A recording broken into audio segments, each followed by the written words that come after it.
السلام علیکم friends, Urdu stories میں خوش آمدید۔ میں حاضر ہوں آج ایک نئی کہانی کے ساتھ۔ کہانی کی جانب بڑھنے سے پہلے گزارش ہے چینل کو سبسکرائب کر لیں تاکہ ہر آنے والی نئی کہانی کا نوٹیفیکیشن آپ کو بآسانی ملتا رہے۔ بڑھتے ہیں آج کی ایک نئی اور امیزنگ کہانی کی جانب۔ میرا نام ماریا ہے۔ ہم لوگ 3 بہن بھائی ہیں۔ میرے ابو ایک ریٹائرڈ آرمی آفیسر تھے۔ انہوں نے ساری زندگی محنت کی کمائی سے ہمیں پالا اور ہمیں پڑھا لکھا کر اس قابل بنایا کہ ہم کل کو اپنا بزنس کر سکتے تھے۔ ماں باپ دونوں ہی دنیا کی چالاکیوں سے بہت ہی دور تھے۔ انہیں زمانے کی کوئی بھی خبر نہیں تھی۔ میری بڑی بہن کا رشتہ ہو چکا تھا۔ کچھ دنوں بعد اس کی شادی تھی۔ میرے ماں باپ نے میری بہن کے لیے بہت ہی محنت سے جہیز بنایا کیونکہ وہ ہر چیز اپنی بیٹی کو دینا چاہتے تھے تاکہ کل کو اپنے سسرال میں جا کر اسے کچھ بھی سننا نہ پڑے۔ شادی کا دن قریب آ گیا۔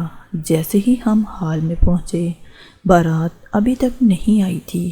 لوگ ہمارے بارے میں طرح طرح کی باتیں کر رہے تھے۔ لڑکے والوں نے ہمارے ساتھ بہت ہی بڑا فراڈ کیا تھا۔ میرے ماں باپ نے میری بہن کو بہت ہی زیادہ جہیز دیا تھا۔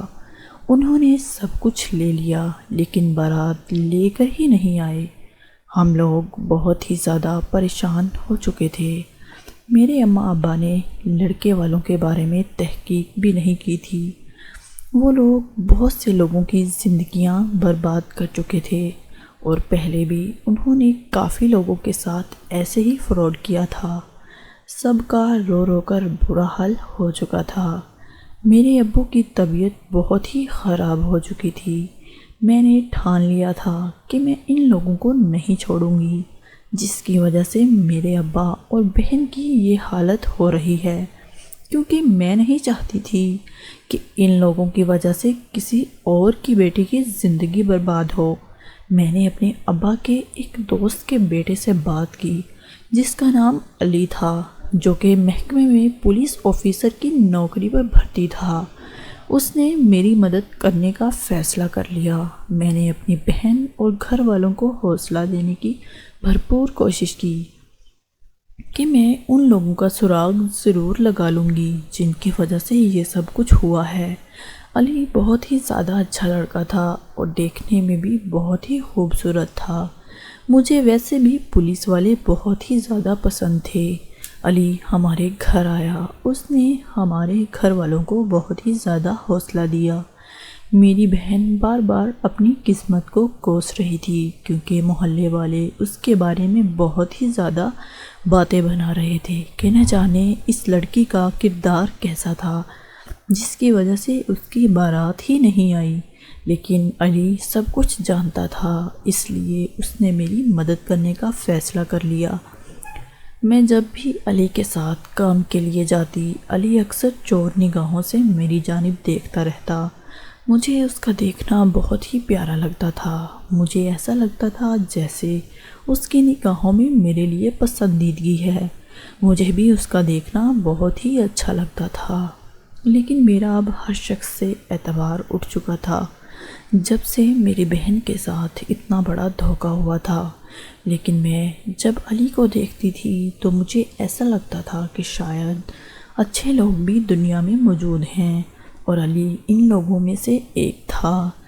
لیکن آج علی نے میرے ساتھ جانے سے انکار کر دیا تھا کیونکہ اس نے مجھے فون کر کے بتایا اس کی کزن کی منگنی طے ہو چکی ہے۔ آج وہ لوگ لڑکے والی منگنی کرنے کے لیے اس کی طرف آ رہے ہیں۔ علی منگنی کی تقریب اٹینڈ کرنے کے لیے چلا گیا، لیکن جیسے ہی علی کی منگنی کی تقریب ہو رہی تھی، لڑکے والوں نے اسی موقع پر ڈیمانڈ کرنا شروع کر دی کہ انہیں جہیز میں بہت ہی کچھ چاہیے ہوگا۔ لڑکے والوں کی طرف سے ایسی باتیں سن کر سب لوگ دنگ رہ چکے تھے کیونکہ کسی کو بھی اس بات کی ہرگز امید نہیں تھی کہ وہ منگنی کے موقع پر جہیز کی باتیں کرنا شروع کر دیں گے۔ علی کو یہ ساری باتیں سن کر بہت ہی زیادہ غصہ آیا کیونکہ علی جہیز کے سخت خلاف تھا اور پھر وہ لوگ اس موقع پر جہیز مانگ رہے تھے جب ان سے ہرگز امید نہیں تھی۔ ایسا لگ رہا تھا نہ جانے وہ بہت ہی لالچی قسم کے لوگ ہیں۔ علی نے مجھے بھی اپنی کزن کی منگنی پر آنے کے لیے دعوت دی تھی، لیکن میں اپنی کچھ مصروفیت کی وجہ سے وہاں جلدی پہنچ نہ سکی۔ جیسے ہی میں علی کے گھر پہنچی، میں نے وہاں دیکھا کہ لوگ بحث و مباحثہ میں مصروف تھے اور جہیز کے ٹاپک پر ایک دوسرے سے بحث کر رہے تھے۔ مجھے ان کے گھر آئے ہوئے مہمان کچھ جانے پہچانے محسوس ہو رہے تھے۔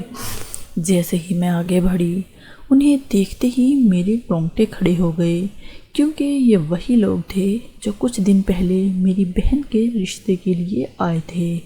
آج وہی لوگ علی کے گھر موجود تھے۔ انہیں دیکھتے ہی مجھے طیش آ چکا تھا۔ کسی کو بھی نہیں پتا تھا یہ وہی لوگ ہیں جو کچھ دن پہلے ہمارے گھر فراڈ کر کے جا چکے تھے۔ مجھے نہیں پتا تھا کہ وہ اتنی آسانی سے میرے قابو میں آ جائیں گے۔ میں نے علی کو اشارے سے اپنی طرف بلا لیا۔ جیسے ہی علی میرے پاس آیا، میں نے اسے ساری بات بتا دی۔ علی میری بات کو سنتے ہی چوکنا ہو گیا اور کہنے لگا، تمہیں فکر کرنے کی ضرورت نہیں ہے، مجھے پتا ہے کہ اب ان لوگوں کو میں نے حراست میں کیسے لینا ہے۔ علی نے فوراً ہی اپنے ساتھیوں کو کال کر دی۔ پولیس فوراً ہی علی کے گھر پہنچ گئی۔ جیسے ہی انہوں نے پولیس والوں کو دیکھا، ان کے ہوش اڑ گئے تھے۔ پولیس والوں نے انہیں سے سب کچھ اگلوا لیا تھا۔ جیسے ہی میری بہن کو اس بات کا پتہ چلا، اس نے کہا کہ اس کا بدلہ میں خود ان لوگوں سے لینا چاہتی ہوں۔ وہ فوراً ہی علی کے گھر آ گئی۔